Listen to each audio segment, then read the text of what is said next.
Thank you. page there. Thank you. This is, as you can see, it says abbreviated because it's a very, very cut down thing to last about 7 minutes to 10 minutes. Right. So what do these words mean? Data mining means extracting patterns from large data sets, and intelligence, business intelligence means analyzing it for better decision making. That's the most important thing. So this has been in the industry, or the non-medical industry, for the last few decades, but it's not very popular in the medical industry yet. Probably it's because of lack of awareness, but gradually more and more people are getting into it. Max is already into it, and I think Apollo is doing something on that. So the thing is that hospital information systems capture a lot of data, and if you just look at hospitals that have a simpler hospital information system, they are not able to extract the data. They can extract it in the form of reports, comprehensive reports, but they're not able to really analyze it. So let's have a look at what a comprehensive report looks like. So this is a report we made many years back, which shows our outpatient attendance. And based on what our requirements were, we said, okay, male, female separate, then within that first visit, second visit, then adult, child, total, so many things like that, and clinic-wise. It's a very comprehensive report. Now, if you want to analyze it further, this runs into many, many, many pages, some 40, 50 pages. If you want to analyze it, then you have to export the whole thing to Excel and then put filters and do that. And suppose I say that, okay, now analyze it by diagnosis. So diagnosis is not here at all. It just counts. Now, someone will have to work on it, add diagnosis. It's going to add hours or days of work. And then when the doctor comes and says, oh, I don't want to see just the final diagnosis. I want to see the complication diagnosis. The whole thing goes back to the drawing board. So it just goes on and on. And it's really very impractical if you want to do this. So the solution is indexing and data mining. So what is indexing? Let's look at this non-indexed data. We got a list of persons' names. And I say, okay, how many have K in their name? Quickly, how many have? It's not easy. And if I suddenly say how many have R and S, and how many have all three, you're going to get lost. If I index it, this is what indexing does. It tabulates it. It counts it. So now I can say how many have all three. I know Ashok Kumar has all three, and I know that Harkishan Batra has all three. I can even index it not by alphabet, but I can add an extra index by name. So how many are Aruns? So I can add as many indexes as I want, and I can then extract the data quickly.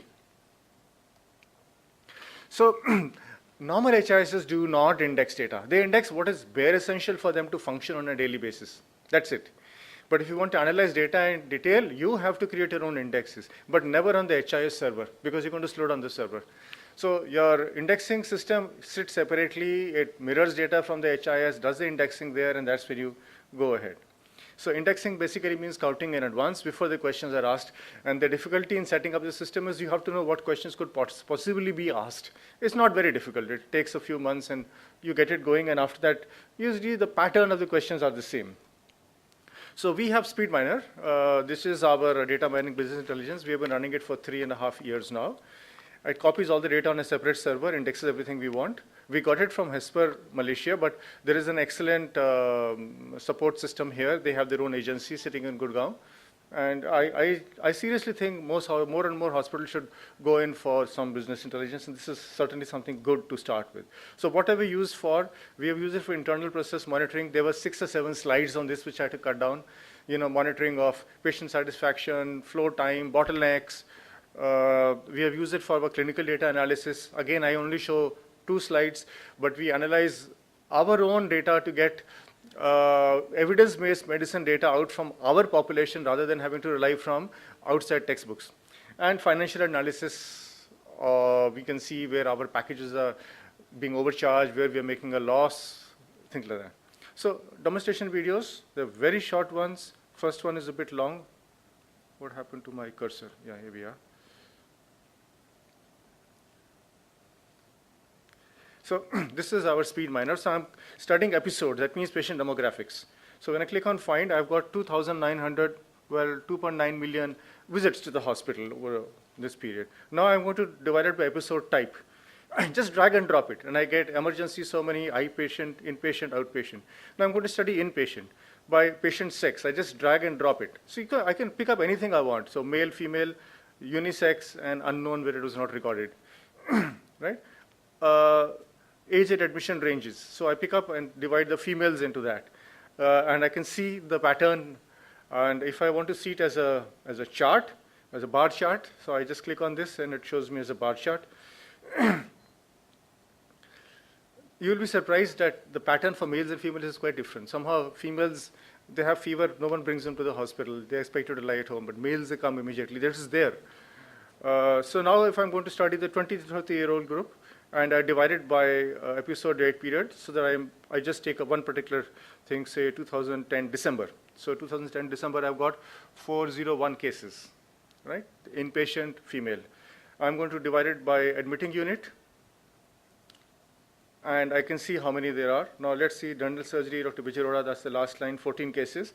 I divide it by diagnosis, and I've got the diagnosis, admission diagnosis there. Of course, if a patient has 2 diagnoses, it'll appear 2 times. And I clicked on one of them, and I can see the details of the patients. What was their admission ward, what is their total bill, whether they died, what is the diagnosis, what is the procedure. And I can, of course, export any chart that I'm seeing here. Here I'm seeing patient demographics. Quite often patients come in and say, doctors come and say, give me a list of this, I want to ring up and find out from the patients how they are doing follow-ups. You got the address, you got the phone number. The whole thing takes seconds, that's it. And this, of course, I can export at any stage. I can export it to MS Excel. If you want to mail it to someone, want to analyze it further in some other way, the bar graphs and charts of Excel are much superior than this. You get 3D effects and all that, so it's good for presentation. So that's one video. And here I've got lots of videos on clinical analysis, but I haven't brought them because I've just been given 10 minutes. I'm just studying here diabetes and hypertension. So I pick up, I filter out for a particular period just to make it faster for the thing. So I'm taking December 2010, and you see I've got 52,000 patients during that period. And now I'm going to pick up the diagnosis keyword. That's the way we have indexed it. We've indexed not only ICD codes, but keywords. So if the diabetes has 50 codes, plus if you go to pregnancy, you've got 7, 8 more codes. But wherever the word diabetes occurs, it puts them all into one lot. So I just have to search for the word diabetes. It doesn't matter which code it will give it. Further, I can break it up into ICD codes, but at least I've got my whole collection together. So I've got, in that period, I've got 85 patients who have diabetes. Now in the column side, I pick up hypertension. Just 2 minutes more, that's it.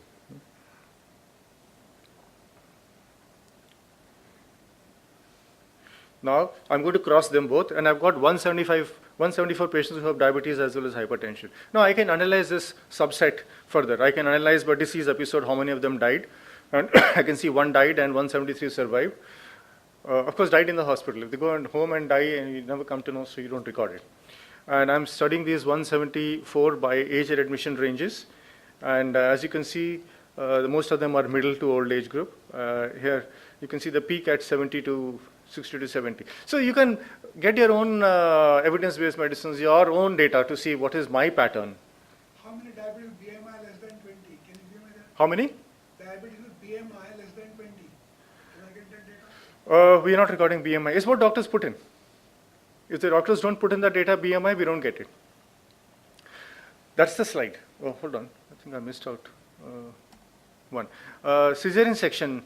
Now, cesarean section rates are supposed to be really controlled by the hospital. You don't want them too high. They are high in our hospital. This is the big one is the average, and then unit-wise we are studying. You can even study by doctor. You can click on it and you can see what doctors are having very high. And we have in fact called them and asked them to explain why they're having such a high cesarean section rate. And lab income. This is one example of a financial data. I take the entire period of 2010. So I am taking from January 2010 to December 2010. I am just studying our genetic medicine laboratories. We have 4 genetic medicine laboratories.